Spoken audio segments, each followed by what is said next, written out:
guys, I'm Danny, and we're at the 930 Club with the famous Nashville, Tennessee-born Mr. Will Hoge. How you doing, Will? Good, how are you? Oh, I'm great. I'm great. So tell me a little bit about yourself. I was raised in a little town called Franklin, Tennessee, Okay. about 20 miles south of Nashville. Uh-huh. And then I've been living in Nashville for the last, in Nashville proper for the last 10 years or so. Nice, but still on tour. Always on tour. Always on tour. Yeah. How many weeks would you say you're at home for? Well, we're home now more. I have a wife and kid at home, so that makes home a lot more tolerable. When did you get married? I got married in January 2 years ago. Wow, congratulations. Yeah, thank you. And you have a little boy or a little I do, girl? little boy. Little boy, what's his name? Liam. Liam. Mm-hmm. Well, that's really cute. Thank Liam you. Hoge. Yeah. So tell me a little bit about your music. Well, I mean, we always just describe it as rock and roll music. Growing up in Nashville and being such a great music town, you're just kind of inundated with music all the time. Mm-hmm. It's on the TV when you wake up in the morning on local programs. And it's in every bar that you frequent. It's in every restaurant that you eat at. It's people playing on the streets when you walk around. So you hear so many different.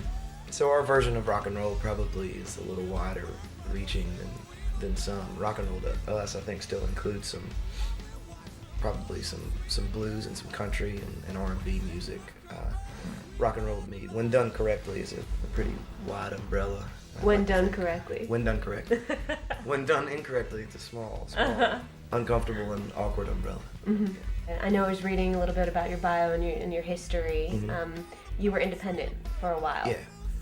And could you tell me a little bit about that struggle and really, I guess you said you grew up around music, so that was always kind of like a calling for you? I guess so. I mean, I didn't really I was a fan of music from a real early age, which I think is important. Sometimes when you're in this business for long enough, I think you forget that that's the first thing that you fell in love, or at least if you're gonna do it, again, like I think is correctly, you have to love the music first. You know, I think there's some people that get into it thinking they're gonna be rich or be famous, and it's a really short journey if that's what you're after. Even if you get those things, I don't think it's. Anyway, that's not why I do this. It's not about getting rich quick. It's about and not rich in the sense of money, but rich in the sense of. Well, I mean, and we talk about that a lot. Adam and I were talking about it today as we were walking to the bus. Just you know, somebody waited on us at a fast food restaurant that was rude and unhappy, and you know, we forget sometimes how lucky we are to be able to get to play music for a living and not have to, you know, be the guys that are. I mean, we'd be miserable sacks doing anything else. So, yeah, we're real fortunate and to be able to live your dreams. Yeah, and to do it independently. I mean, like you asked originally, that's kind of the only way to do it. My goal was never to have a record deal or any of those things. My goal was always to try to write great songs and be in a great band and get to go and entertain folks. And do you feel like you really struggled when you were independent, like when you were just first starting out? What were some of the key things that you were doing? The big moment, I think, is just there's a transition that you have to make. There is very much a jumping off the edge of the cliff. And where was that cliff for you? When you get to the point, you know, there's a long time, I think, where you're in school, you're in high school or college, and you're playing in bands, and it's fun, you know, and it's a hobby or something like that, and that's great. And then you kind of get to a point where you start to play on the weekends fairly regularly. So you quit school and you get a job that you can work during the week. And then you get to a point where you go, God, I really love doing this, and I want to do it all the time.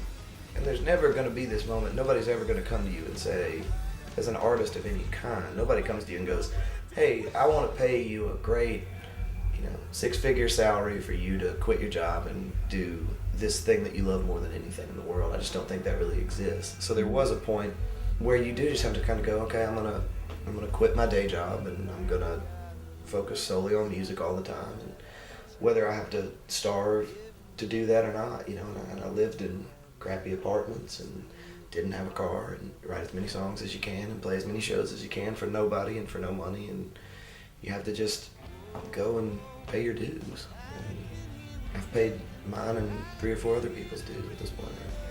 Once you did get signed to a label, and I think you were signed to Atlantic first. do you feel like that stopped? Because a lot of people, you know, they see the success stories. Right now we've got a lot of shows like American Idol. You see it, like, oh my God, you know, they audition, they go right through, they sign a record deal. It's all very fake. It's all very Disney. It's nothing real.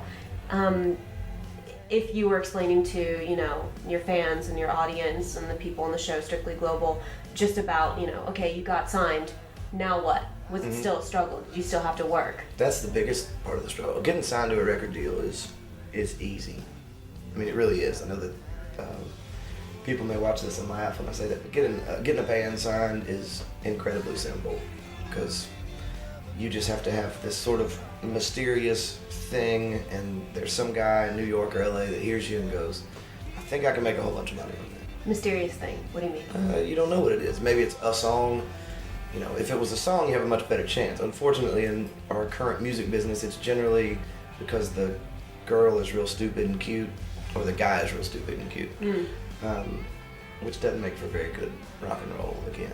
No, that would be incorrectly doing it. Yes, incorrectly, very much so.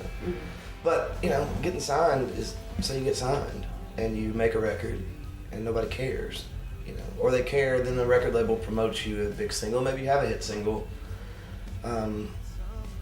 but then people just love you for that song, or do they just love you for that moment of their life for when they heard that song? And, you know, I mean, you can go round and round about whether that's the way to make a career or not. There's people that have made tons of money doing it. That's just nothing that, I don't have any interest in that.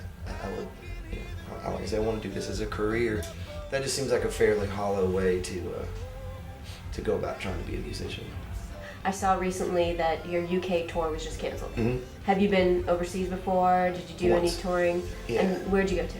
Yeah, we, you know, it was a lot of just mainland Europe, all the big countries. And Did you have a UK. favorite, like, place Yeah, that you Italy went to? was definitely my favorite. Oh, yeah, and I whereabouts? just went by myself. The original time I went, the only time I went, it was just me and a couple of guitars, and so I just kind of took a change of clothes and toured all over.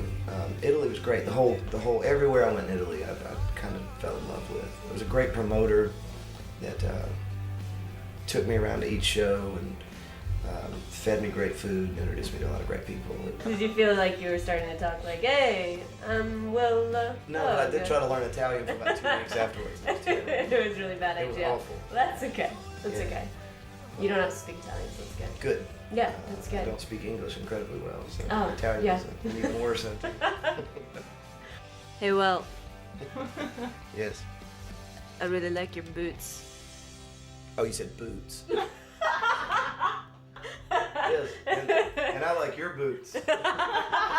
Hey, this is Will Hoge, and you're watching Strictly Global All right, now do it in Italian. in Italian.